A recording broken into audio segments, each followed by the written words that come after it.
Hello everyone, today we will study about Tom's process, Tom's fiber and Tom's granular layer.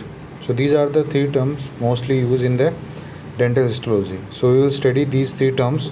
Okay, so first we will study about Tom's process. So what is Tom's process? Okay, so this is the ameloblast. So these are the ameloblast cells. So please remember ameloblast cells has two end. One is a proximal end, okay, the another is distal end.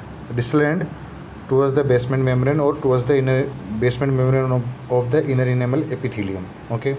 So these cells, these are the active cells. Because of that there is a high number of the mitochondria, ribosomes and rough endoplasmic reticulum and Golgi body found in that cells, okay. Nucleus always found in organizing stage or secretory stage on the proximal end, okay.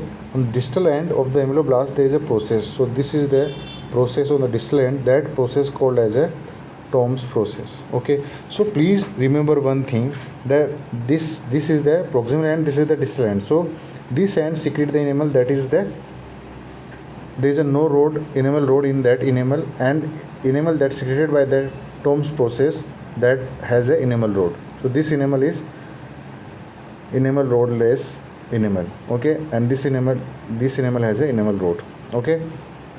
So this called as a interenamel substance, also it called as a interenamel substance, okay, interenamel substance. So this is about the Tom's process. This process called as a Tom's process, that is the process of ameloblast. Next is Tom's fiber. So this is the odontoblast, okay. So this is the odontoblast. The odontoblast has a one process that extend into the dental tubules. That process called as a odontoblastic process. That is the cytoplasmic process of odontoblast. So this is the cell that form the dentin. This also active cell. This because of that the size of the nucleus increases. Numerous mitochondria, numerous rough endoplasmic reticulum and ribosome found in the cell cytoplasm, okay. So the process odontoblastic process called as a Tom's process. So this is Tom's fiber. So this is about the Tom's fiber, okay.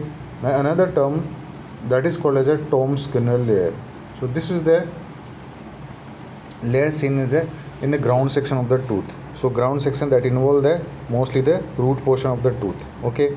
So this part is dentin, cementum. This is the cementum. In cementum you can see that these are the cementocytes that has the spider like structure, okay. These are the Serpage fiber, these are the cementocytes, okay. So near the cemento dentinal junction you can see a layer, granular layer. So this is the granular layer. That granular layer called as a Tom's granular layer, okay. So how the formation of the Tom's granular layer occur? That because of the intervening or coalescing of the dentinal tubules at cemento-dentinal junction. Because of that the one thin layer mostly seen in the root or ground section of the root near the cementum or cemento-dentinal junction. That granular layer because of intervening or coalescing of the dentinal tubules, okay. And these are the different dentinal tubules. So this layer, granular layer called as a Tom's granular layer. So this is about three important term and difference between three important term that related to the histology. Thank you so much. Please do like, share and subscribe my channel Real Education Hub. Thank you.